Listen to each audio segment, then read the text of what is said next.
Good evening. This is Dennis Dalton, the safety officer, and this is the safety meeting briefing for Tuesday, June 28th, 2022.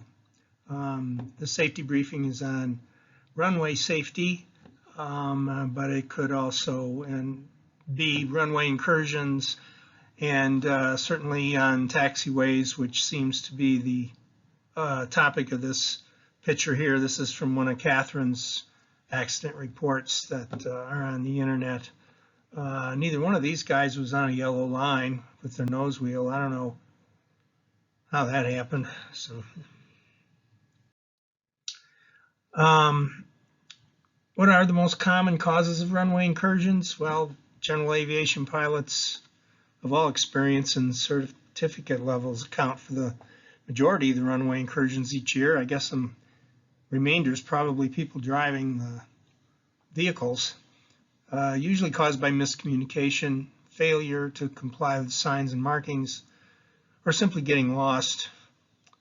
As a result of not being in the right place at the right time can spell disaster for pilots and passengers. Yes, I've had this happen to me before. Usually it's people that don't have their radios on, although that wouldn't happen in a runway of this size, but it does happen at smaller airports more often than you would want to think about. Runway and taxi construction. Since we have some construction here on Bravo, that's one of the reasons I'm doing this topic. It seemed timely. The runway construction projects present hazards to aircraft and air traffic control operations as well. To help mitigate these hazards, the FAA created an initiative to create awareness of closures and construction at various airports across the nation.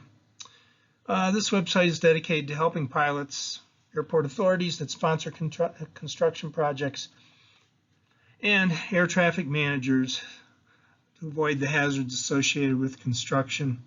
And this is the link to that website. I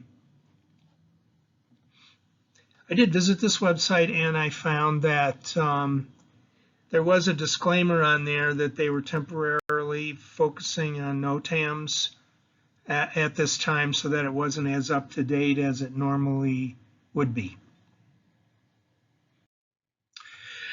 The FAA construction diagrams at airports across country are also available on 4Flight. That has been available for some time. I'm not sure how long.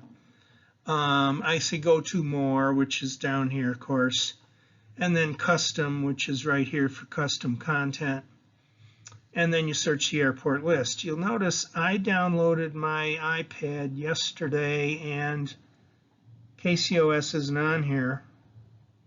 Because you see A, B, C's, and D's. So, but in any event, I'm not sure what their timetable is for that, but this was the current list as of yesterday. But of course, the fallback is always the notams, and here's the notams from 4Flight on the Colorado Springs taxiway situation.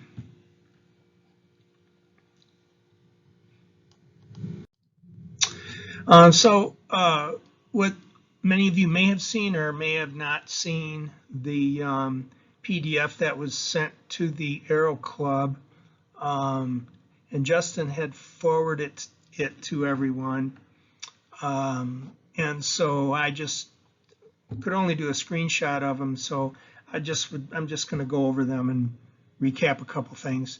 So, taxiway Bravo resurfacing has already begun as I'm putting the safety presentation together.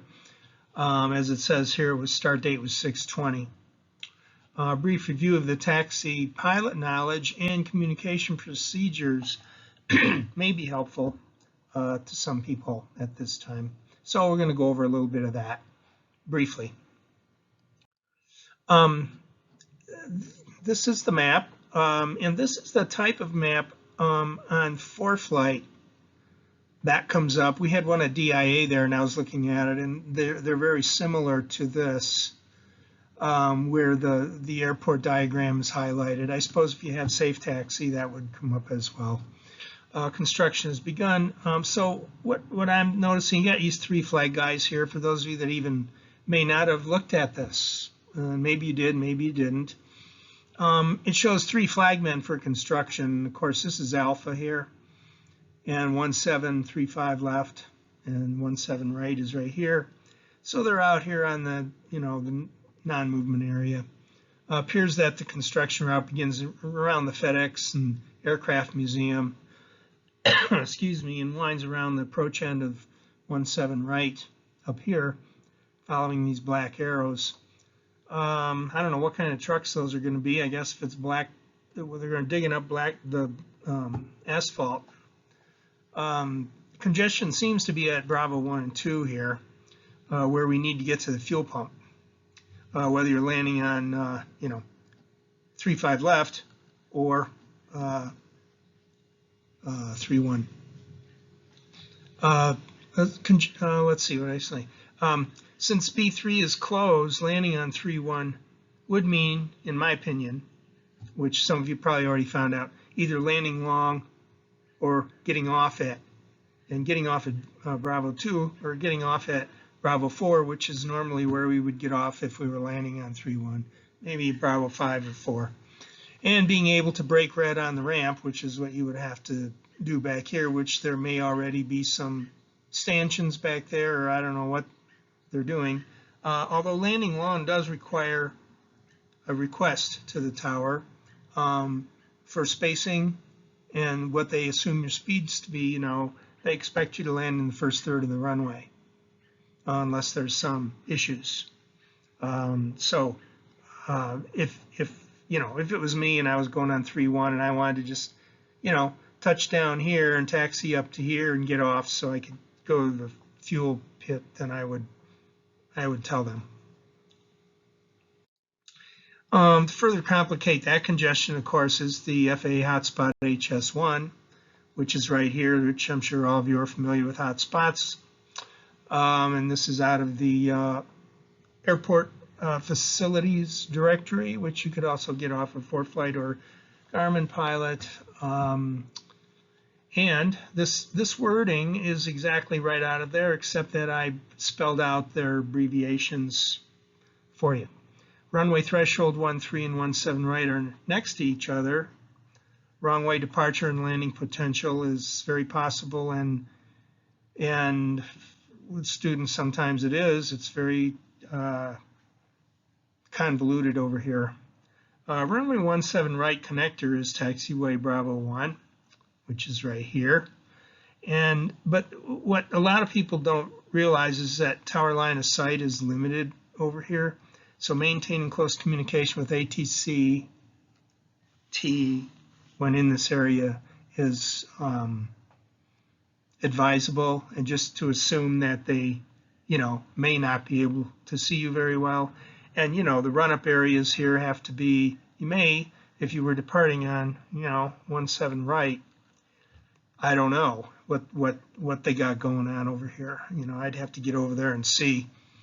But run-ups may be more conveniently done somewhere else before you taxi over here.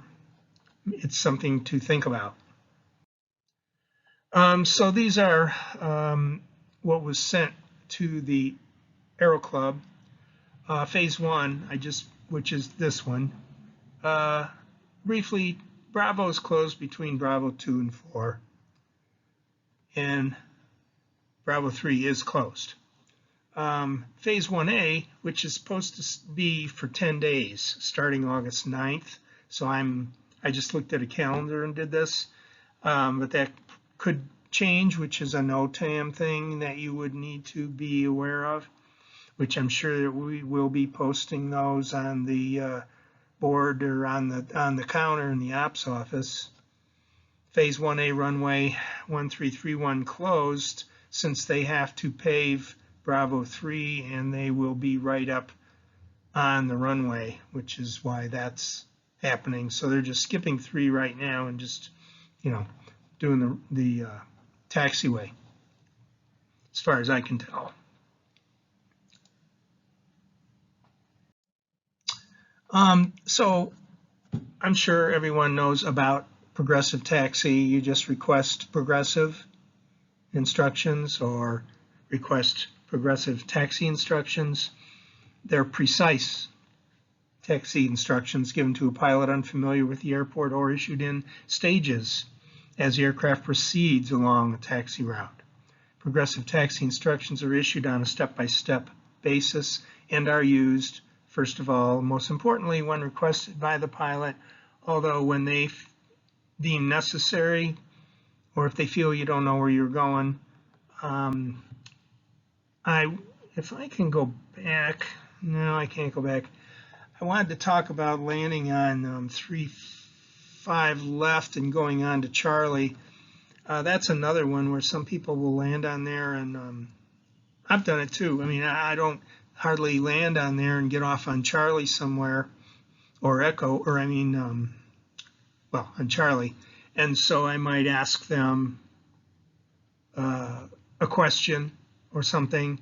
They can see you a lot clearer down there, though. So, when deemed necessary by the air traffic controller due to construction works, closed taxiways, in accordance with local instructions during reduced visibility. So that's what progressive taxi is. What I was interested in, I got some taxi guidelines from the controller's handbook, and there was a couple interesting things in here. Section 7, taxi and ground movement procedures. Now, this is the handbook for the controllers. Okay, do not issue conditional instructions that are dependent upon the movement of an arrival aircraft or one approaching the runway, or departure aircraft established on takeoff roll. For instance, line up and wait behind landing traffic, or taxi proceed across runway 36 behind departing landing citation. Those are conditional. Your movement is based on what the other guy's going to do. And so they're not supposed to do that. Example, Airport 1. Wow. Proceed on runway 26 right, hold short of runway 18 left. That's pretty clear. Airport 1, proceed on taxiway Bravo, hold short of runway 18 left. That's clear. Airport 1, proceed on runway 26 right. Additional instructions as necessary. The following are examples of unconditional instructions and are not approved for use. The field is yours, cleared on all surfaces, the airport is yours, and proceed on all runways and taxiways. This is interesting here, and too bad I've got it blocked off. Proceed as requested is not approved phraseology for instructing aircraft, vehicles, or equipment. What this says behind my head is on a runway, or in other words, approaching a runway or on a runway. They can't say proceed as requested. If you are just on a taxiway and you want to go to the fuel pit, they will say proceed as requested. But if it involves an active runway or crossing any runway, they're not supposed to say proceed as requested. They can only, you say, well, I want to go to the fuel pit and I'm on Charlie. They aren't going to say proceed as requested. They're going to say proceed to runway 1331 and hold short. And then, so you need to be aware of that. I thought that was an interesting little tidbit there. And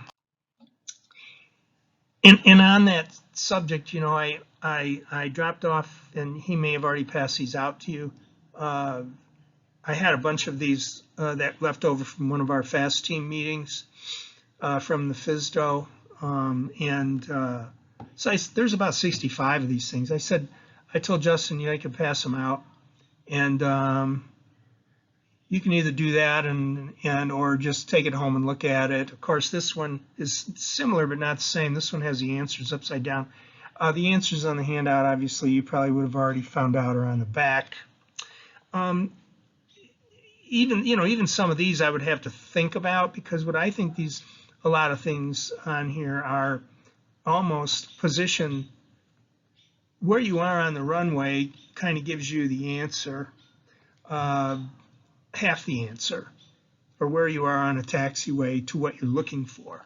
I think what you'll find a lot more on Alpha is one of these guys, because there's a lot of roads that those guys use back there, and that's what this one's for. And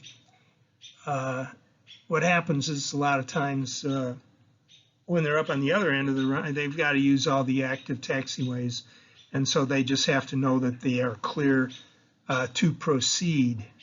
And I don't know, the phraseology that they're using with the trucks is the same or not.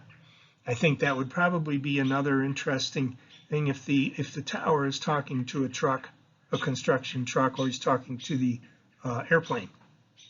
So those are all things, you know, that they do have potential to be issues. So again, you can just take one of these and do whatever you want with it. Hopefully it may have a little help for you. Some of these are painted markings. Some of these are signs. Okay, so that's whether then it should say so on here. Okay, so that is the end of the safety presentation, unless he wants to add this to it a little bit. Safe flying, and this is Dennis Dalton, Safety Officer, for Tuesday, June 28th.